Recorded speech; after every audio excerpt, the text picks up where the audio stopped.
Alors maintenant, pouvez-vous nous dire quelles sont les faiblesses de l'homme moderne finalement? Ne sont-elles pas intrinsèques à l'homme en dehors des âges, des périodes? Écoutez, j'estime pour ma part qu'il s'agit là d'une question essentielle, d'une question fondamentale. J'ai intitulé mon livre critique dostoïevskienne de l'anthropologie. Qu'est-ce que j'entends par anthropologie? L'anthropologie part d'un concept fondamental qui est celui de l'homme.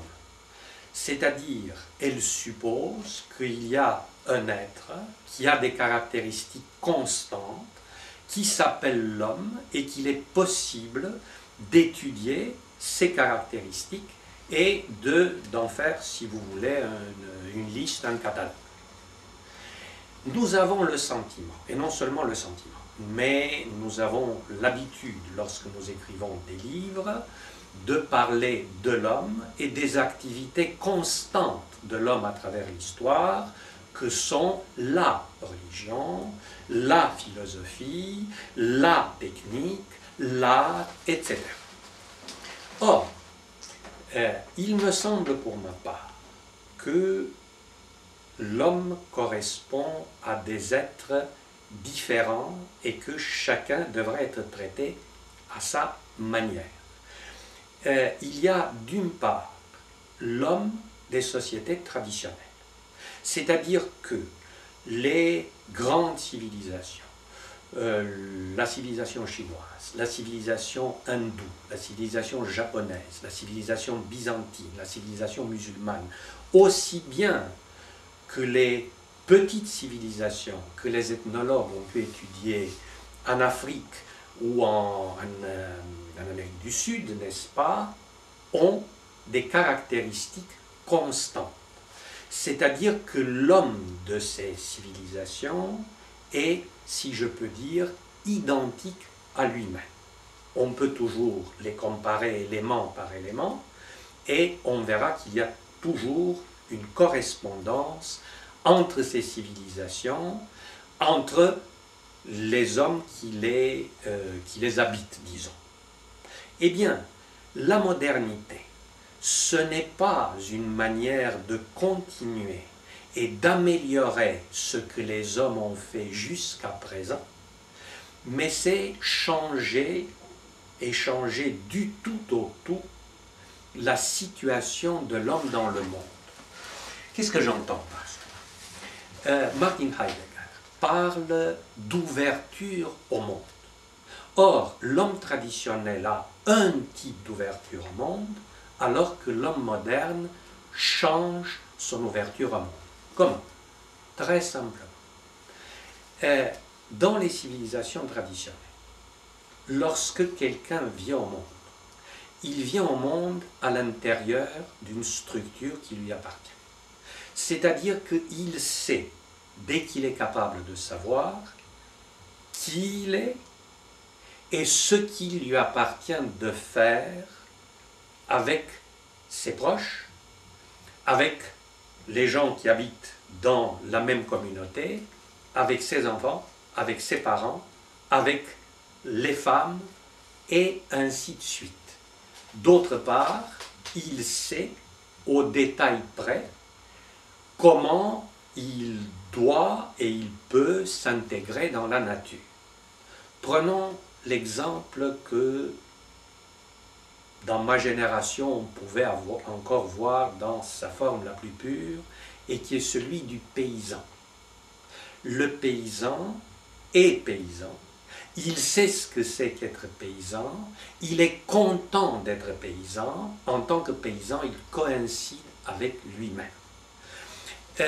Il se trouve devant la terre, il ne se trouve pas devant une terre inconnue. Il est lié à cette terre par un ensemble de techniques qui lui permettent d'une part d'obtenir la graine et d'autre part de s'accomplir lui-même en travaillant. Parce que le paysan qui travaille, c'est-à-dire qui cultive son champ, ne rêve pas de se trouver sur une plage du Pacifique entre les palmiers, mais veut faire exactement ce qu'il est en train de faire, c'est-à-dire de travailler. Alors maintenant, pouvez-vous nous dire quelles sont les faiblesses de l'homme moderne finalement? Ne sont-elles pas intrinsèques à l'homme en dehors des âges, des périodes? Écoutez, j'estime pour ma part qu'il s'agit là d'une question essentielle, d'une question fondamentale. J'ai intitulé mon livre critique dostoïevskienne de l'anthropologie. Qu'est-ce que j'entends par anthropologie? L'anthropologie part d'un concept fondamental qui est celui de l'homme. C'est-à-dire, elle suppose qu'il y a un être qui a des caractéristiques constantes, qui s'appelle l'homme et qu'il est possible d'étudier ces caractéristiques et d'en faire, si vous voulez, une liste, un catalogue.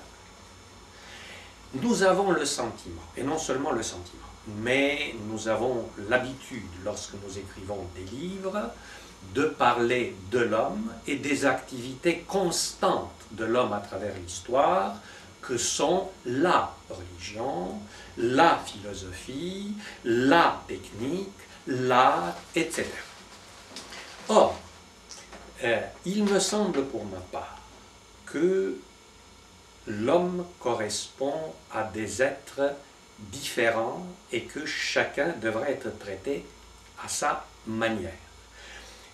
Il y a d'une part l'homme des sociétés traditionnelles, c'est-à-dire que les grandes civilisations, la civilisation chinoise, la civilisation hindoue, la civilisation japonaise, la civilisation byzantine, la civilisation musulmane, aussi bien que les petites civilisations que les ethnologues ont pu étudier en Afrique ou en Amérique du Sud, n'est-ce pas, ont des caractéristiques constantes. C'est-à-dire que l'homme de ces civilisations est, si je peux dire, identique à lui-même. On peut toujours les comparer élément par élément et on verra qu'il y a toujours une correspondance entre ces civilisations, entre les hommes qui les habitent, disons. Eh bien, la modernité, ce n'est pas une manière de continuer et d'améliorer ce que les hommes ont fait jusqu'à présent, mais c'est changer du tout au tout la situation de l'homme dans le monde. Qu'est-ce que j'entends par ça? Martin Heidegger parle d'ouverture au monde. Or, l'homme traditionnel a un type d'ouverture au monde, alors que l'homme moderne change son ouverture au monde. Comment? Très simplement. Dans les civilisations traditionnelles, lorsque quelqu'un vient au monde, il vient au monde à l'intérieur d'une structure qui lui appartient.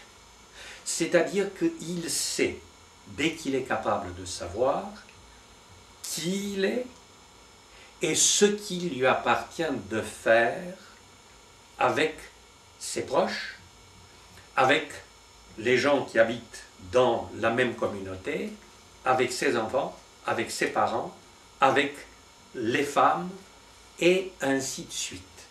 D'autre part, il sait au détail près comment il doit et il peut s'intégrer dans la nature. Prenons l'exemple que dans ma génération on pouvait encore voir dans sa forme la plus pure et qui est celui du paysan. Le paysan est paysan, il sait ce que c'est qu'être paysan, il est content d'être paysan, en tant que paysan il coïncide avec lui-même. Il se trouve devant la terre, il ne se trouve pas devant une terre inconnue. Il est lié à cette terre par un ensemble de techniques qui lui permettent d'une part d'obtenir la graine et d'autre part de s'accomplir lui-même en travaillant. Parce que le paysan qui travaille, c'est-à-dire qui cultive son champ, ne rêve pas de se trouver sur une plage du Pacifique entre les palmiers, mais veut faire exactement ce qu'il est en train de faire, c'est-à-dire de travailler